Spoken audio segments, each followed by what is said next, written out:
N'essuie jamais de larmes sanguant de Jonas Gardel. Chapitre 1. L'amour. Cette journée d'août s'en est allée sans un nuage dans le ciel, mais à travers les fenêtres condamnées du service d'isolement, l'été ne pénètre pas. L'homme dans le lit est terriblement amaigri et marqué par un sarcome de Kaposi au stade avancé. Il n'a plus que quelques jours à vivre. Habituellement, ce syndrome ne touche que les hommes âgés issus du pourtour méditerranéen et progresse avec une telle lenteur que les malades finissent par mourir d'autres complications. Or, depuis un certain temps, une multitude de cas ont été rapportés, surtout aux États-Unis, où cette forme de cancer s'est montrée beaucoup plus agressive. Les bras, la tête et le cou de l'homme dans le lit sont couverts de ces grandes taches violacées caractéristiques de la maladie. Il a d'abominables escarres aux fesses et au sacrum. On a entouré les plaies de mousse pour protéger la peau afin qu'elle ne frotte pas directement au drap et au matelas, mais ce n'est pas d'un grand secours. Son corps est si mince, presque transparent, décharné par les diarrhées persistantes. L'homme s'est vidé, expulsant jusqu'à ses organes.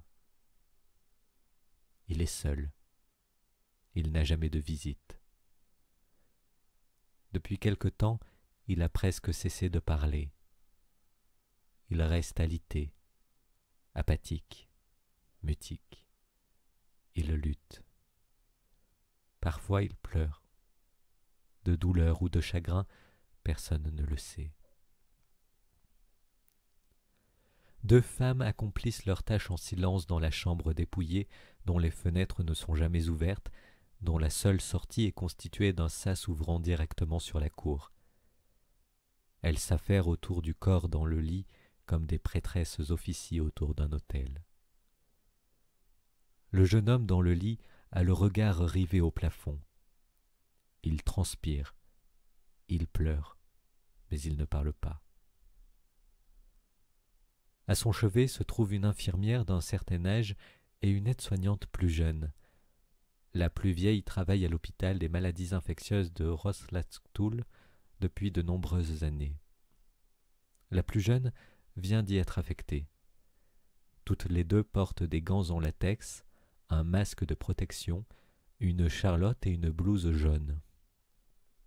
Ensemble, elles ont soigné et posé un pansement sur l'une des escarres de l'homme. Cela fait, l'aide-soignante a enlevé par inadvertance ses gants souillés, peut-être pour remettre en place un drap. Elle se penche soudain sur le jeune homme dans le lit et, du dos de la main, essuie rapidement ses larmes. Elle le fait sans réfléchir dans un geste spontané d'empathie et d'attendrissement. L'infirmière écarquille un instant les yeux de réprobation. Le malade ferme les siens. Il pleure encore. Les soins terminés, les deux femmes quittent la chambre sans un mot. « Va te désinfecter les mains tout de suite !» Elles viennent juste de franchir le sas. Chaque chambre est isolée par deux portes qui ne doivent jamais être ouvertes en même temps et se tiennent dans la cour devant le pavillon abritant les chambres où les patients sont contraints à l'isolement. L'infirmière expérimentée, c'est plus fort qu'elle, ne peut pas s'en empêcher. Elle corrige vertement la jeune aide-soignante. Celle-ci ne semble pas comprendre. L'autre précise sa pensée sur un ton irrité. « Si tu comptes essuyer des larmes comme ça tout le temps, t'as plutôt intérêt à mettre des gants. »« Mais il a tellement de chagrin !» s'exclame la petite nouvelle désemparée. Sa collègue renifle de mépris. « Tu connais parfaitement le règlement. Chaque fois qu'on est obligé d'entrer dans la chambre d'un malade, même si ce n'est que pour arranger une alaise ou demander s'il a soif, on doit observer rigoureusement la procédure. Se laver les mains, enfiler des gants en latex, mettre un masque de protection, une charlotte et la blouse jaune en plastique. Ça ne souffre aucune exception. Les gestes médicaux doivent à tout moment prévaloir sur l'aspect humain. C'est compris ? » « Mais, » tente de protester la plus jeune aussitôt interrompue. « Enfin bon, maintenant tu le sais. N'essuie jamais de larmes sans gants. » La plus vieille secoue la tête, puis elle s'en va.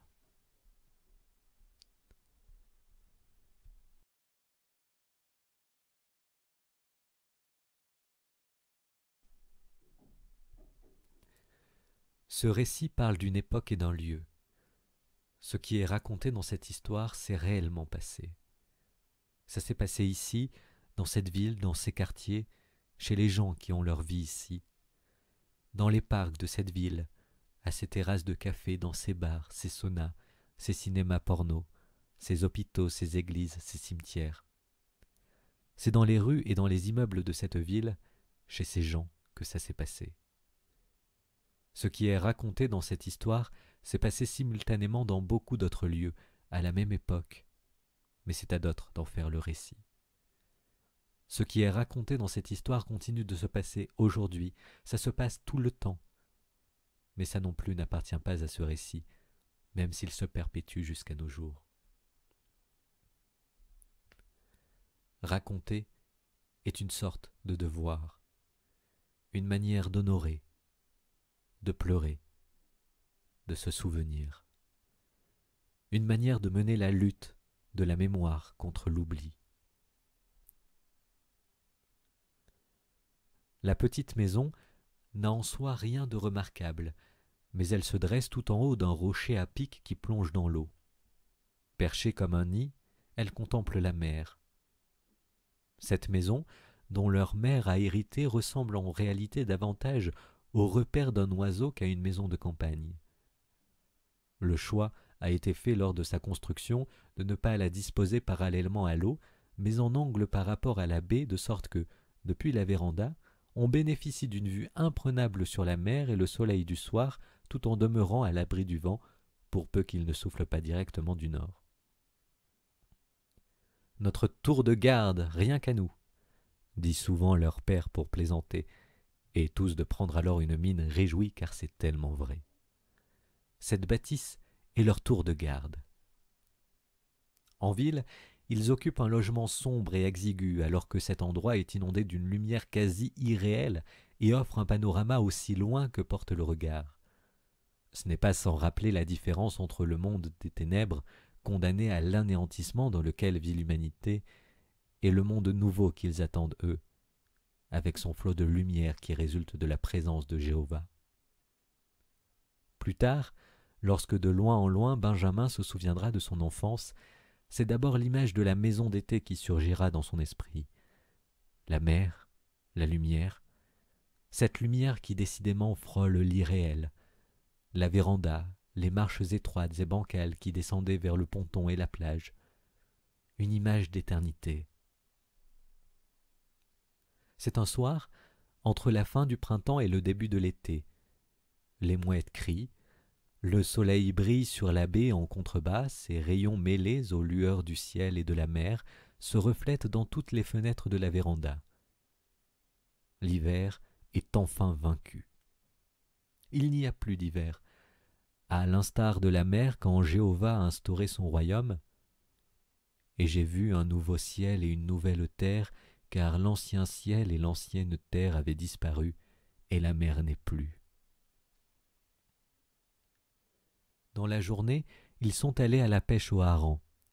La mère est au fourneau, où elle fait frire les filets panés. Benjamin s'ébat avec sa petite sœur, Margareta. Pendant tout l'hiver, la maison d'été leur a manqué, et maintenant, ça y est, ils y sont enfin. Elle a lentement repris vie. Quand ils ont déverrouillé la porte dans la matinée du samedi pour y pénétrer, le temps semblait être resté suspendu durant l'hiver, comme une horloge qui se serait arrêtée. Il faisait froid et un peu humide à l'intérieur.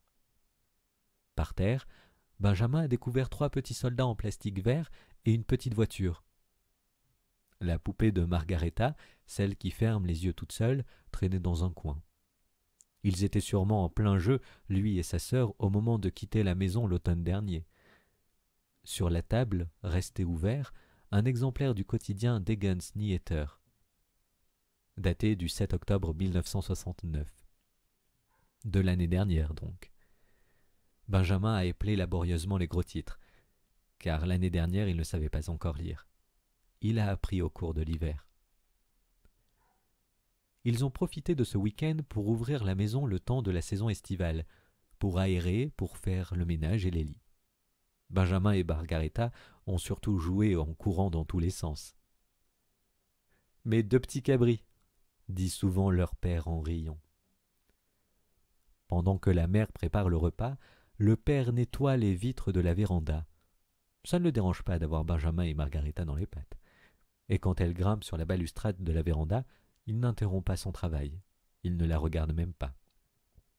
Il se contente de lui adresser un avertissement, une petite phrase lancée au passage. « Margarita, ne grimpe pas sur la rambarde, tu pourrais tomber. »« Sauf que je ne tomberai pas. Tu n'en sais rien. » Le père continue à laver ses vitres, très concentré. C'est un travail qu'il adore. Nettoyer, enlever les taches, remettre les choses en place. Comme la vague qui escamote les châteaux de sable des enfants et efface leurs empreintes sur la plage pour laisser dans son sillage une surface lisse et unie. Comme une espèce de correction. Benjamin cesse de jouer. Il se penche par-dessus la balustrade, regarde en bas de la falaise qui tombe à pic dans la mer. C'est vertigineux.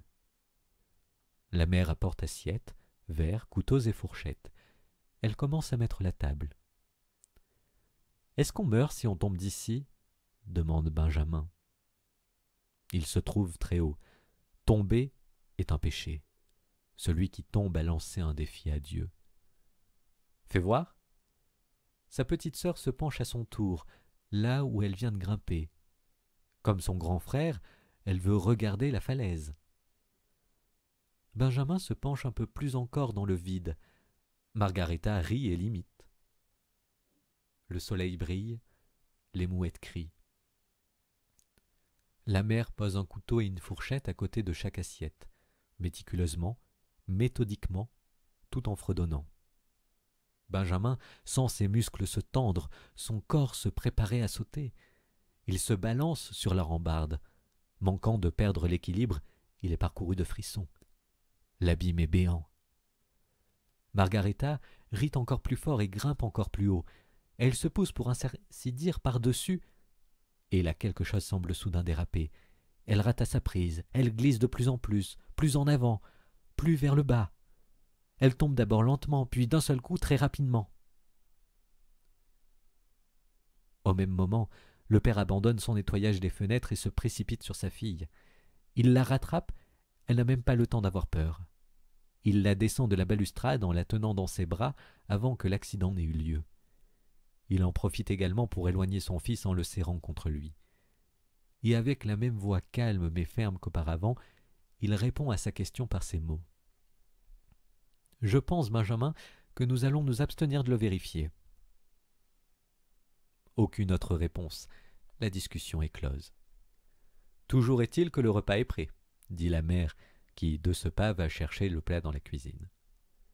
La famille se met à table sur la véranda. Le père récite la prière. Et les voici ensuite attablés devant leur hareng de la Baltique, accompagnés de purée mousseline. Les enfants mangent le poisson avec les doigts. La mère, pour qui les repas sont censés représenter un moment privilégié d'échange et de dialogue, dit « En tout cas, il fait un temps magnifique. » Ce n'est pas une question, elle n'obtient donc aucune réponse. C'est plutôt l'exemple de phrase typique qu'on prononce quand on partage un repas. Une petite phrase sympathique. « On pourra aller se baigner après » demande Benjamin entre deux bouchées. « Benjamin doit utiliser sa fourchette lorsqu'il mange » répond le père sans lever les yeux de son assiette. Benjamin répète sa question. « On pourra aller se baigner après » ? « Ah sûr, des soirées comme celle-ci, c'est fantastique, quand on pense que nous sommes encore au mois de mai, » dit le père. « On pourra aller se baigner après » ? « L'été paraît, oui, tellement long, » dit la mère. Le père lui coupe la parole. « Benjamin, tu as 7 ans. Ne mange pas avec tes doigts et utilise ta fourchette. »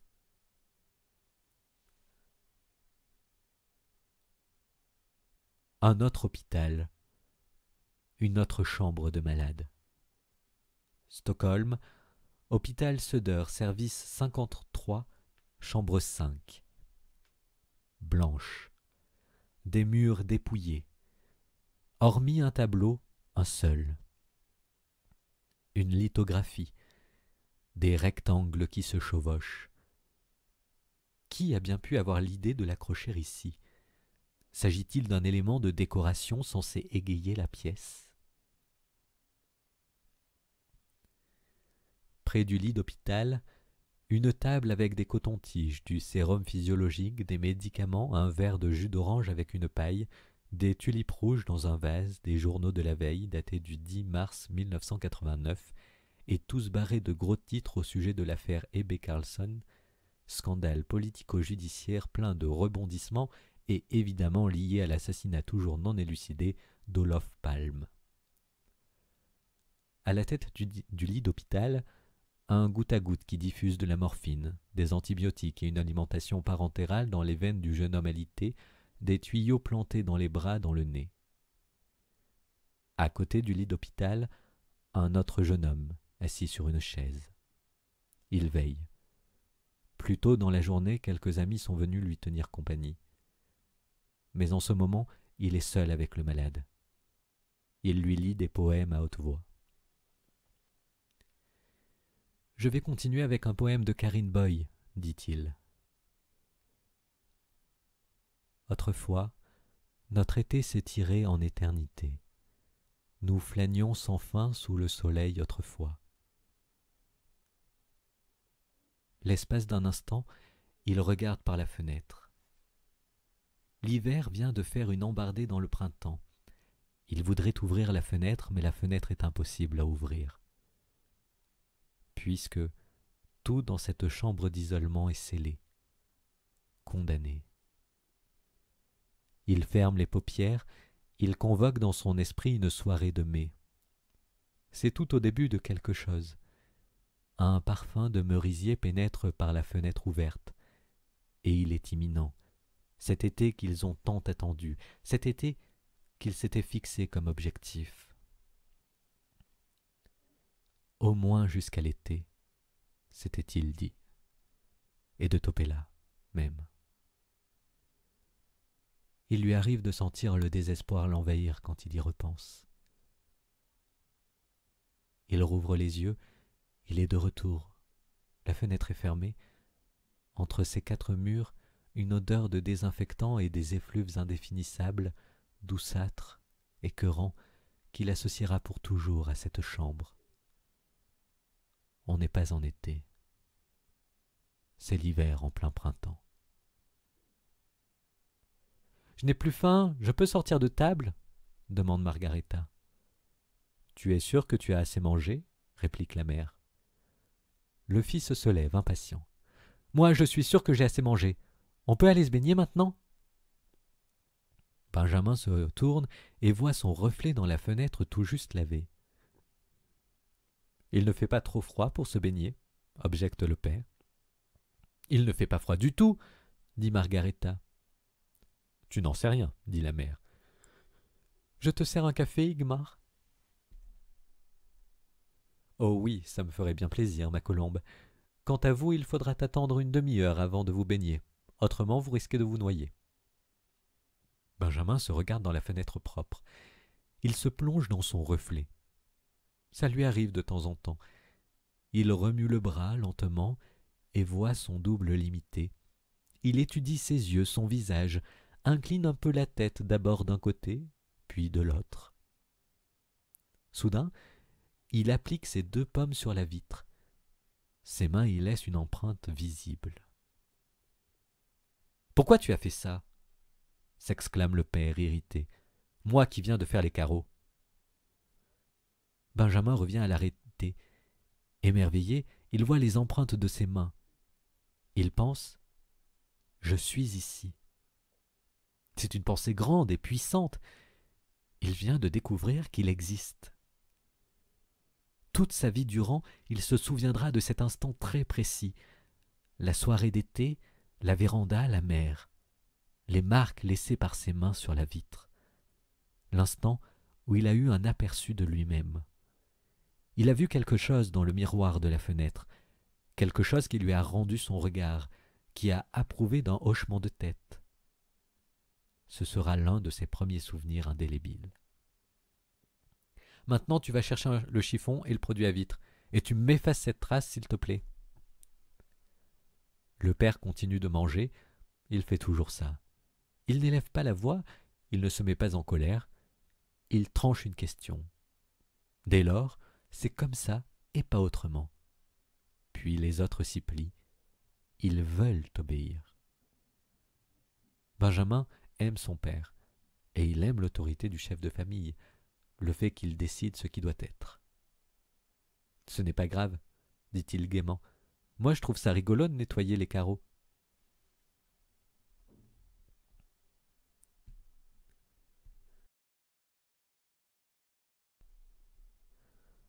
Le jeune homme dans le lit vient d'ouvrir les yeux.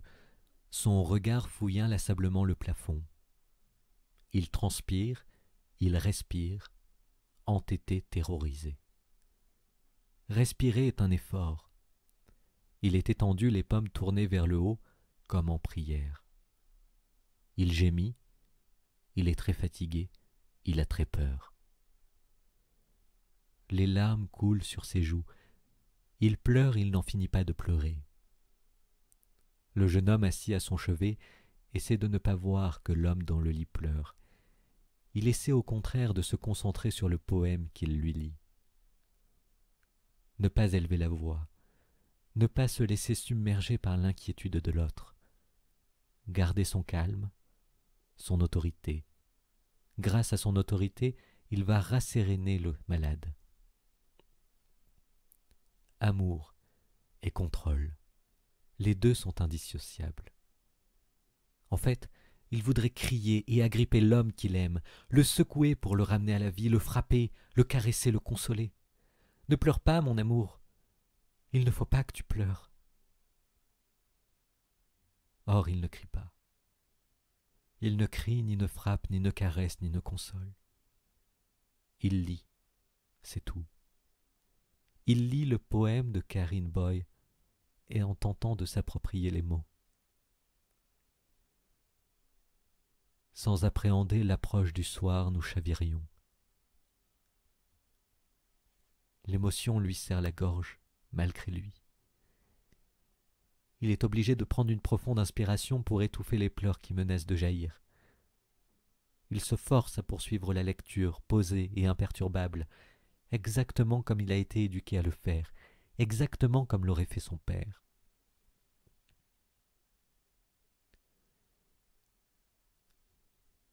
Sans appréhender l'approche du soir, nous chavirions dans les senteurs verdoyantes de profondeur sans fond. Le malade jette la tête d'un côté sur l'autre, fébrile, anxieux. Son regard erre, hagard. Il étouffe. D'où l'anxiété et la terreur. Il est en train d'étouffer. Le jeune homme dans le lit va mourir et il le sait. Il a très peur de mourir.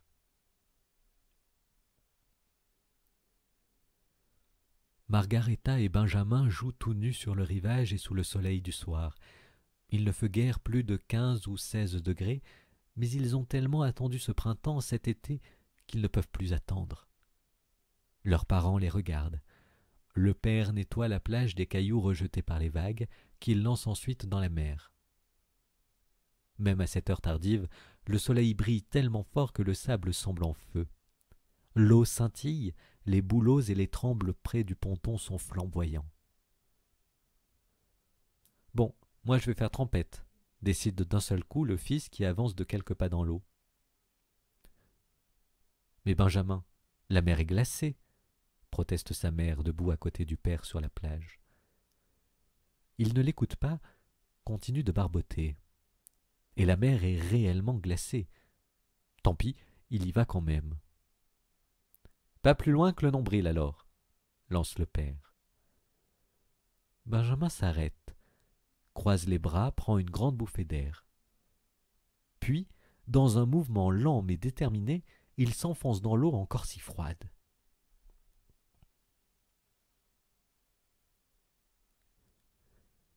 Le jeune homme étendu dans le lit transpire et pleure parce qu'il va mourir. L'autre jeune homme assis à son chevet essaie de maîtriser ses émotions en lisant un poème de Karine Boy. Où s'est-elle évaporée notre éternité? Où avons-nous égaré son secret sacré? nos jours étaient trop courts. Le jeune homme qui lit poursuit sa lecture. C'est comme une conjuration, comme une prière, maintenant qu'il n'est plus autorisé à prier, maintenant qu'il a perdu le droit de prier. Il pense, nous qui n'avons plus la foi, nous aussi nous prions. Simplement, personne n'écoute notre prière. Sous le joug nous ployons, dans la peine nous forgeons une œuvre impérissable, dont l'essence. Lit le jeune homme sur la chaise. Il lève les yeux sur le malade dans le lit qui s'est momentanément calmé et a refermé les yeux. Deux infirmières venues retourner l'homme alité et soigner ses escarres quittent en silence la chambre une fois leurs soins terminés. S'appelle le temps. Le jeune homme sur la chaise pose délicatement le recueil de poèmes de Karine Boy, une anthologie qu'il a achetée pendant les soldes de février. Il observe la respiration du malade dans le lit, toujours brève et rapide, comme celle d'un oiseau effarouché. La tête remue toujours sur l'oreiller, d'un côté puis de l'autre, mais à présent avec des mouvements minuscules. Le jeune homme sur la chaise se lève pour éponger le visage du malade. Celui-ci pousse un gémissement, comme s'il venait d'être dérangé dans sa concentration. Le jeune homme lui caresse la poitrine. Il sent les côtes. Il laisse sa main reposer. Il sent le cœur qui bat encore.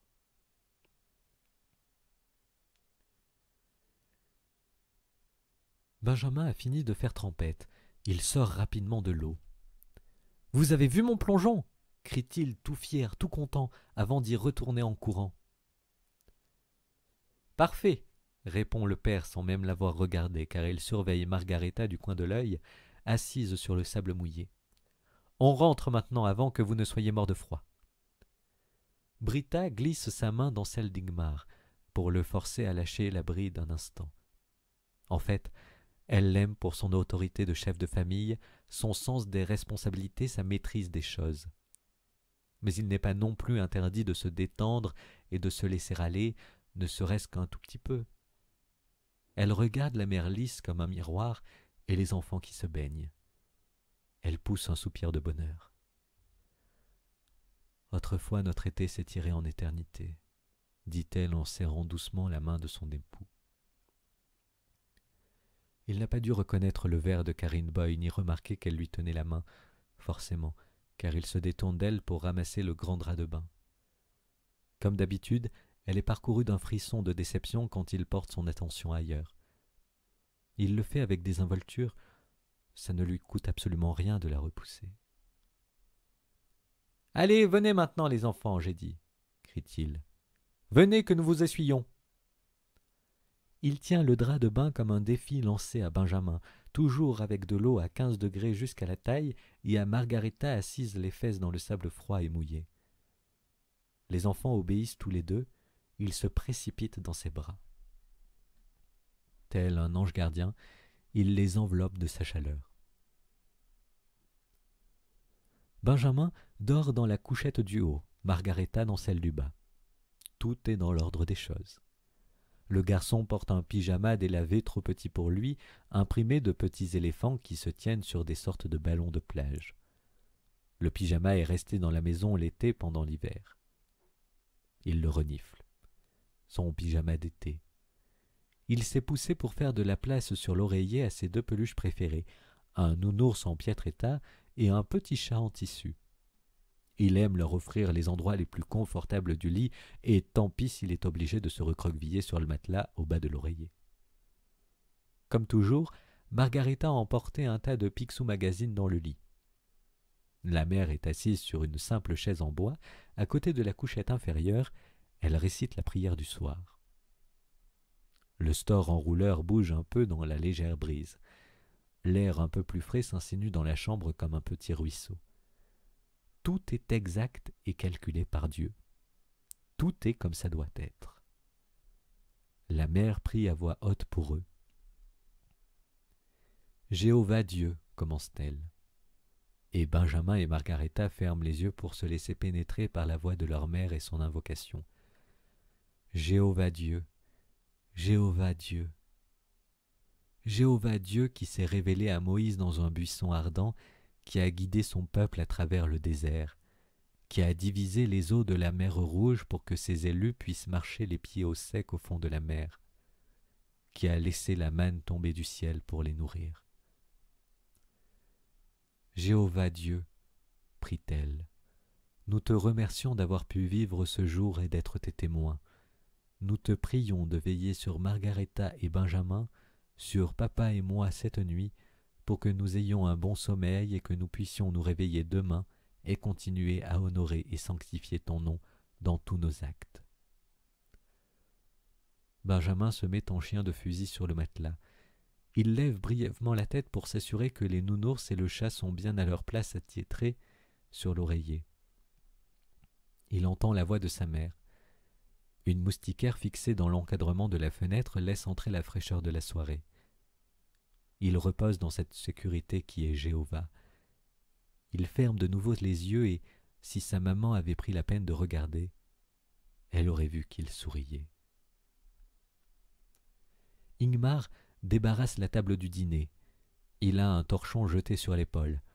Il adore débarrasser et faire la vaisselle, corriger et remettre en place. Même quand son épouse a décidé de ranger la cuisine, il est capable de repasser derrière elle avec un chiffon afin de soigner la finition pour que tout soit parfait. Ce n'est pas un désaveu du travail de sa femme, simplement il y prend tant de plaisir, et cette pensée peut-être immorale lui traverse l'esprit. C'est exactement cette sensation que Jéhovah a dû éprouver au 6e jour de la création en regardant tout ce qu'il avait fait et en voyant que c'était très bon. Car Ingmar a la même impression. Il se sent satisfait, maître de tout, et il se sent pur. À présent, la nuit peut venir, et le jour suivant. Si Dieu le veut, ils sont prêts. Dans le soleil du soir, il aperçoit soudain l'empreinte des mains de son fils sur la vitre. Elle n'a pas été essuyée. Benjamin était gentiment allé chercher le chiffon, il s'en souvient, mais autre chose a dû se passer entre-temps, comme si souvent avec les enfants. Les petits étant déjà couchés, il ne peut pas obliger Benjamin à se lever pour ça. N'empêche, il ne peut pas non plus laisser ses taches sur le carreau. Il enlève les torchons de son épaule et s'approche de la fenêtre. Les marques sont très visibles à la lumière du soir. C'est le gras de hareng que Benjamin a mangé avec ses doigts. Le père se fige pour considérer les traces de son fils. 5 doigts à chaque main, une sorte de perfection. Il est aussitôt submergé de gratitude, plein de reconnaissance envers Jéhovah de l'avoir jugé digne d'être père, de lui avoir confié, chose inouïe, ces 2 vies à administrer. Il se sent brusquement désemparé face à tant d'amour, et il demeure ainsi, inerte, perdu dans la contemplation des empreintes de son fils. Il veut remercier Jéhovah, le louer pour ce moment qu'il est en train de vivre. Il veut prier pour que ses 2 enfants deviennent de fidèles serviteurs de Jéhovah, qu'avec leur vie, ils sanctifient continuellement le nom sacré de Dieu. Il regarde longuement les traces de mains, et il reste là, comme s'il voulait retenir l'instant. Les mains de son fils si petites, les doigts écartés. Elles ressemblent aux gravures rupestres dans les grottes françaises qu'il a vues en photo. Le soleil descend sur le miroir de l'eau. Hésitation. Le jeune homme dans le lit respire encore, ou plutôt il inspire très lentement. Toute l'attention dans la chambre est concentrée sur cette respiration courte et laborieuse. Le jeune homme sur la chaise fixe sa bouche et le creux de sa gorge qui se soulève encore, comme une eau dont les vagues sont en train de se niveler. Hésitation, alors qu'il n'y a aucune place pour elle. L'hésitation est plus néfaste que tout ou presque. Là, sans la moindre hésitation, le père efface en frissonnant les traces laissées par son fils sur la vitre, comme une chose qui doit être faite. La vitre est à nouveau propre. Seul le soleil couchant et le ciel s'y reflètent encore. Le jeune homme dans le lit serre tout à coup ses poings. Fermement, très fermement, il les serre. Puis il se détend. Le jeune homme, assis, lève les yeux comme si l'espace d'un instant il avait relâché son attention. Rasmus? Il se redresse d'un coup.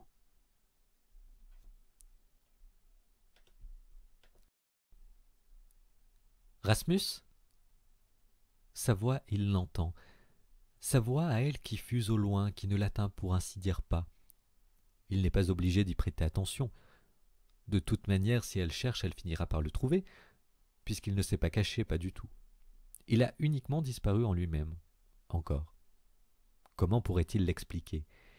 Il se tourne en dedans à l'intérieur de lui où c'est comme un univers à part entière, un autre monde, un monde de verre. Rasmus est un garçon de verre. Rasmus se tient devant la fenêtre du salon, le visage tout près de la vitre. Dehors, le jardin. Tout y est toujours si immobile. Les meubles de jardin, la pelouse impeccablement tondue, les pommiers parfaitement taillés, les parterres coquettement plantés de rosiers et d'anthémis qui bordent l'allée de gravier jusqu'au portillon. Puis, derrière le portillon et la clôture, la route. Cette route qui traverse Copom, qui fait sortir d'ici, qui emmène loin. Copom est un petit village. Bien sûr, il y a des routes secondaires comme la route vieille et la route des champignons et la route de la lande, mais il n'y a qu'une vraie route digne de ce nom, la route de Copom. Celle qui mène à Amotforce, si on prend à droite, et à Arjang, si on prend à gauche. Aussi longtemps qu'il vivra, Rasmus va associer gauche et droite avec Arjang et Amotforce. On salue avec Amotforce « Bonjour, bonjour », et comme Rasmus est gaucher, il écrit avec Arjang. Certains jours, il peut rester des heures devant la clôture et ne faire qu'une chose, fixer la route, celle qui emmène loin, celle qui fait sortir d'ici. Rêveur, haletant, il regarde la circulation, les voitures qui défilent, qui filent. Il imagine les conducteurs, qui ils sont, où ils vont. Dans son imaginaire, ils sont toujours heureux et ce sont toujours des hommes. « Rasmus !» Elle va bientôt quitter la cuisine pour venir le trouver. Elle fait toujours ça. Elle a toujours peur qu'il lui soit arrivé quelque chose. Il appuie son front contre le verre. Sur le rebord de la fenêtre, des pots avec des pétunias violets. Ils ont toujours été là. Les mêmes petits pots, les mêmes pétunias violets. Comme d'ailleurs tout dans la maison. Tout dans cette maison a toujours été là. Un jour, alors qu'il avait 3 ans, Rasmus a consciencieusement pincé les fleurs, toutes sans exception. Ses parents racontent souvent cette histoire quand ils ont de la visite. L'histoire de Rasmus qui a pincé les fleurs. Et ensuite, ils éclatent de rire. Il respire contre le verre, écrit dans la buée avec l'index. « Rasmus !» Elle se tient à présent sur le seuil de la porte du salon. Elle le regarde, elle se calme. « Ah, te voilà enfin! Pourquoi tu ne réponds pas quand je t'appelle ?» Elle vient lui caresser doucement les cheveux et la nuque. « Qu'est-ce que tu fais? Pourquoi tu ne vas pas jouer dehors ?» L'enfant de 7 ans ne bouge pas, le visage à quelques centimètres seulement de la vitre. Fasciné, il observe le mot dans la buée. Il n'arrive pas à s'arracher à ce phénomène qui est un vrai miracle. « J'écris mon prénom, regarde, c'est écrit Rasmus. » Son prénom.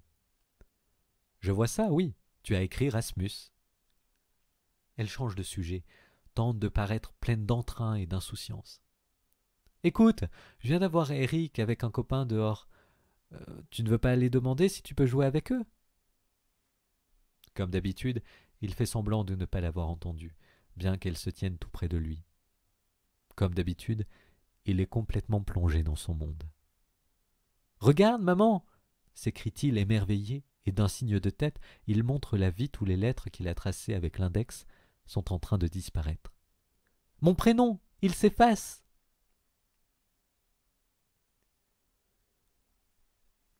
L'infirmière accourt à la hâte. Elle enfile des gants d'un geste rapide et déterminé. Le partenaire du patient a l'oreille plaquée sur la bouche du malade. Il caresse son front et crie d'une voix aiguë que son petit ami ne respire plus. L'infirmière sort de sa poche un petit miroir qu'elle tient devant la bouche du patient. Elle voudrait dire « Il ne faut surtout pas céder à l'hystérie ». Mais elle ne le dit pas. Elle dit « Si, il respire. Regardez. » Une légère buée se forme sur le miroir de poche. Les lettres de son prénom se distinguent encore dans la buée. Sa mère lui caresse la joue avec inquiétude et admiration à parts égales. Il est son seul miracle. Lui seul donne un sens à sa vie. Elle le touche précautionneusement, comme si elle avait peur qu'il n'existe pas pour de vrai, mais qu'il soit juste un petit îlot dans la mer qu'on rejoint une seule fois dans son existence, jamais plus. Comme s'il était de l'eau que la chaleur de ses mains transformerait en vapeur, comme s'il pouvait à tout moment se dissoudre et s'évaporer. Lui, le miracle de sa vie. Son amour pour lui, naturellement qu'il est une joie, un bonheur et tout. Mais cet amour a aussi été une inquiétude permanente, un chagrin, une douleur, un deuil. Elle sait qu'elle n'a pas le droit d'éprouver ça, pourtant c'est le cas.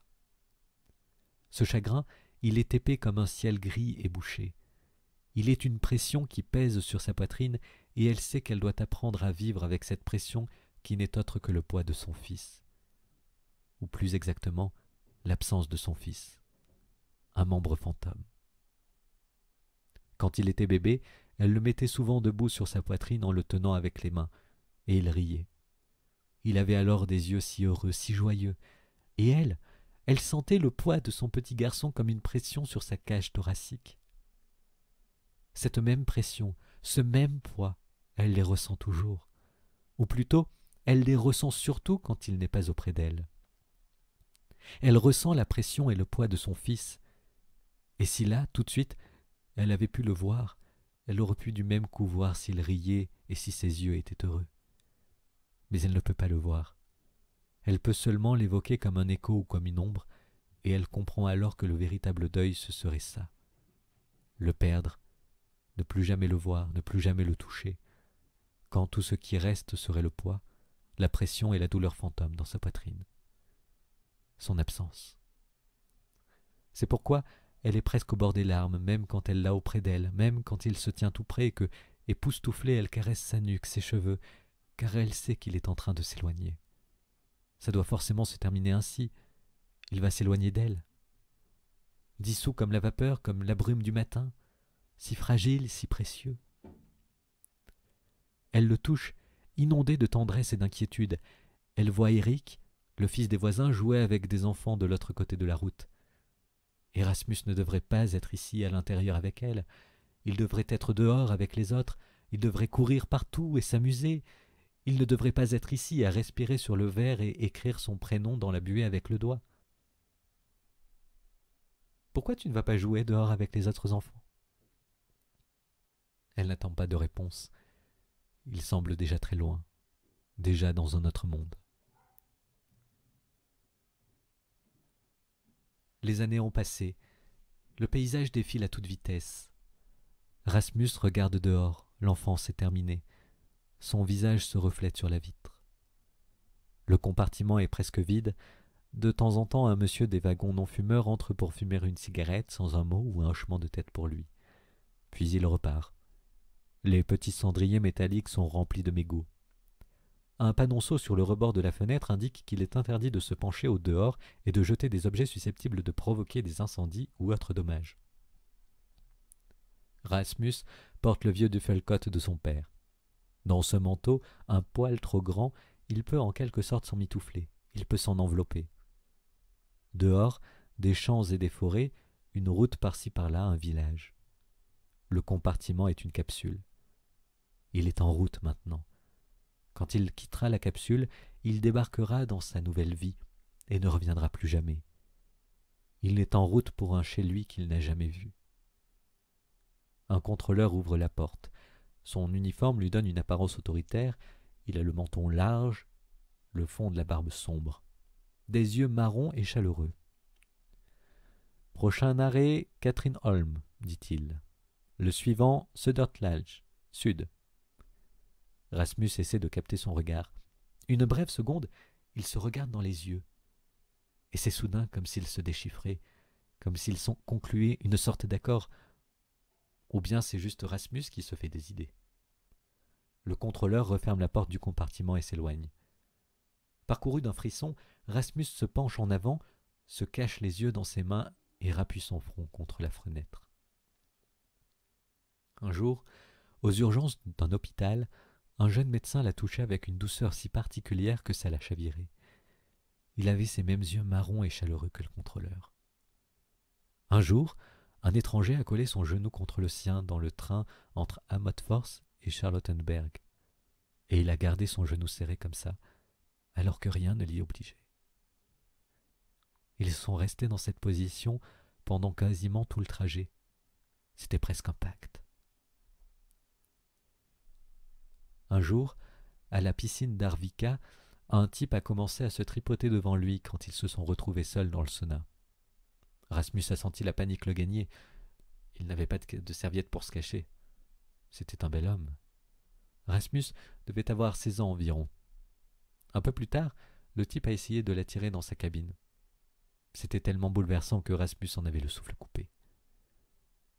Et maintenant, le regard du contrôleur qui s'est attardé dans le sien, des approches toutes petites, scintillantes. Il ne s'est pas trompé, il ne le pense pas. Il y avait quelque chose entre eux. Ils allaient bien ensemble. Mais ça ne suffit pas. Il en faut plus. Il a 19 ans, il doit se libérer. Et ce qu'il fait en ce moment même. C'est pour ça qu'il se trouve dans la capsule. Il va descendre du train et entamer une nouvelle vie. Il respire sur le verre. Il écrit son prénom. Le paysage défile à toute vitesse. La veille au soir, alors que Rasmus fait ses bagages, Sarah entre dans sa chambre avec des vêtements et des objets qu'elle estime indispensables. Chemise repassée de frais, serviette. Et puis elle lui apporte sa casquette de bachelier qu'elle tourne et retourne dans ses mains. Je me suis dit, tu ne veux pas emporter ta casquette? Mais enfin, maman, qu'est-ce que tu veux que j'en fasse à Stockholm? Ben non, je ne sais pas. Elle est un peu blessée. Il s'en rend compte. Elle donne une petite tape offusquée à la casquette. Bon, dans ce cas, je vais la garder ici en attendant. Puis elle la place sur la bibliothèque du salon comme un trophée. Vexée, elle repousse la photographie de mariage pour lui faire de la place. Que le garçon le voie de ses propres yeux, la valeur qu'elle a, cette casquette. La bibliothèque contient aussi des photos de famille et un joli vase chinois, ainsi que quelques livres, puisque Harald s'est récemment abonné au club de livres Brabecker. Voilà qu'il s'est mis dans l'idée de collectionner leur encyclopédie. 4 tomes sont déjà arrivés, et encore, on n'en est qu'au début. Harald regarde la télé. Aux infos, il diffuse une interview de vainqueur des élections, Olof Palme. Rasmus entend la diction claire de Palme à travers la mince cloison de sa chambre. Son père est satisfait désormais. Rasmus le sait. Les sociodémocrates sont enfin de retour au pouvoir. Ces 6 années de traversée du désert avec des gouvernements de droite appartiennent au passé. Ciel dégagé, une journée fraîche malgré le soleil. Le jour où il laisse son enfance derrière lui, un parfum d'automne et de départ. Les pommiers croulant sous les fruits. Le coffre de la voiture est ouvert. Harald y dépose les sacs. Sarah va et vient entre la voiture et la maison comme montée sur ressort. Elle croise les bras sur sa poitrine. Elle semble avoir peur d'oublier quelque chose. Des jeunes traînent de l'autre côté de la route, près de la station-service. « Regarde, c'est Eric et sa petite bande !» s'écrie Sarah. Elle ne peut pas s'en empêcher. Elle lève la main pour les saluer. Elle veut peut-être qu'ils les voient. Après tout, ce sont les copains d'enfance de Rasmus, elle lance. « Eric !» Les jeunes les voient, mais ils se détournent. Rasmus aussi détourne le regard. Sarah baisse la main, perplexe. Elle ne sait pas ce qu'elle doit faire. Elle repense à toutes les fois où elle essayait de soudoyer ces foutus mômes, avec des gâteaux, du chocolat, des bonbons. « Venez jouer avec Rasmus !» Harald ferme le coffre. Il jette un coup d'œil sur les jeunes de l'autre côté de la route. Puis, calmement, il s'installe au volant. « Bon, alors on y va ?» Personne ne parle dans la voiture. Harald est au volant, Rasmus à l'arrière. Ils traversent Copom au pas. Rasmus regarde les maisons, les magasins et les commerces qu'il dépasse. Matériel forestier de Copom, le coin de la chaussure, la station-service Ninas, la Jennerskolan, son ancienne école qui va du primaire au collège. Puis le Copom Shop, qui vend des vêtements pour enfants et les jeans les plus ringards de la terre. Il passe devant la quincaillerie, la papeterie de Valdemar, le salon de coiffure Astrid et le magasin de haute fidélité Conseils en construction situé tout près de l'arrêt de l'autorail, la banque coopérative, la supérette ICA, la caisse d'épargne départementale et la bibliothèque dont la cave héberge un local pour les jeunes géré par le pasteur, qui est peut-être ce que Rasmus déteste le plus dans Copom. Il passe devant la coop Consum, la station Shell, Fargergren et Fils, la maison du peuple et la pâtisserie de Boss, qui a changé de propriétaire l'année dernière. Le nouveau est marié à une Philippine, raison pour laquelle la pâtisserie a été rebaptisée Café Philippine. Derrière le Café Philippine, on aperçoit les anciennes usines où Harald a travaillé chez Frank Dahlberg. C'était avant la faillite de 1973. Ensuite, il a trouvé son emploi actuel à l'usine de munitions Norma à Amotforce, comme chef d'équipe dans les ateliers de chevrotine. Il passe devant la gare ferroviaire, la caisse de sécurité sociale, la poste et la banque du Vermland, la pharmacie où travaille Holger et le centre médical où travaille sa mère. Il passe devant tout et Rasmus se dit que c'est la dernière fois, car il n'a pas l'intention de revenir ici. Et tant pis s'il sait qu'il reviendra pour Noël. Ils auraient pu dire bonjour, ressasse sa mère. Il soupire. Moi non plus, je n'ai pas dit bonjour. Mais tu te rends compte, vous avez été dans la même classe pendant 9 ans, s'écrie la mère consternée. Quel échec tout ça. Un camarade d'enfance qui a vécu dans la maison d'en face pendant toutes ces années et qui se contente de se détourner. Il reste silencieux jusqu'à ce que le père sente qu'il doit intervenir. Il dit « On s'en fiche, Rasmus est un bon garçon. » « Attrape-le » Un cri dans la cour d'école. C'est un hiver très enneigé, avec des quantités et des quantités de neige. Et il est difficile de courir dans la neige ainsi emmitouflé, avec une combinaison, des bottes, un bonnet d'ours et des moufles. Il est impossible de donner de l'ampleur à ses mouvements. Le cœur bat fort sous le t-shirt côtelé, le tricot, la combinaison. Rasmus transpire. Il est pourchassé par ses camarades de classe. Ils le rattrapent, le font tomber sur le dos. Quelque part, un soleil qui parvient tout juste à percer le ciel gris. Un témoin poltron, les arbres dénudés. Dans la cour, des tas de neige pourrie formés par le chasse-neige. Un garçon s'assied sur sa poitrine, bloque ses bras vers le haut avec ses genoux et ses mains. Un autre garçon, Eric, de la station-service en face de chez lui, crie à tue-tête qu'il faut bien le tenir. On croirait entendre un cheval qui hennit. Rasmus a encore des forces. Il lutte pour se dégager.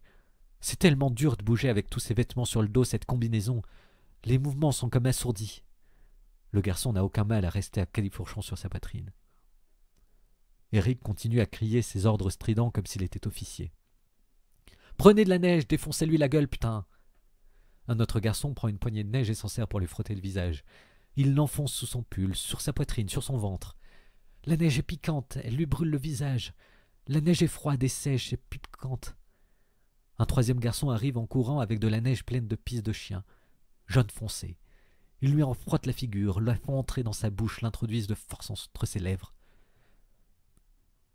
Un instituteur se tient à la fenêtre de la salle des profs, à moitié caché derrière un rideau. Il fume en jetant un regard inexpressif par la fenêtre. Il voit que les garçons ont fait tomber leurs camarades et sont en train de le bouchonner avec de la neige. Il entend leurs cris excités, mais les bruits lui arrivent si étouffés, de si loin. Il ne le concerne pas. L'instituteur tire sur sa cigarette, souffle la fumée par le nez. Un autre instituteur s'arrête derrière lui, une tasse de café à la main, remue avec la cuillère, regarde par la fenêtre, lui aussi, voit ce que voit son collègue, sans que cela nécessite un commentaire. Peut-être pour expliquer pourquoi il s'est arrêté là. Les conventions exigent qu'il lâche un petit mot de complaisance, il dit. Eh ben, Les garçons, c'est quelque chose. Puis il porte la tasse à sa bouche et boit. Son collègue souffle encore de la fumée par le nez et soupire. C'est sûr. Il reste silencieux un moment, regarde la cour de récréation, regarde les garçons qui frappent leurs camarades plaqués au sol, le ciel gris, le soleil qui n'a pas la force de percer. Il soupire encore une fois. Ils n'y vont pas de main morte. Il tire une bouffée de cigarette, pensif. Il souffle la fumée. L'autre instituteur va poser sa tasse dans la vaisselle sale. Voici la fin de ce premier chapitre. Merci de l'avoir écouté.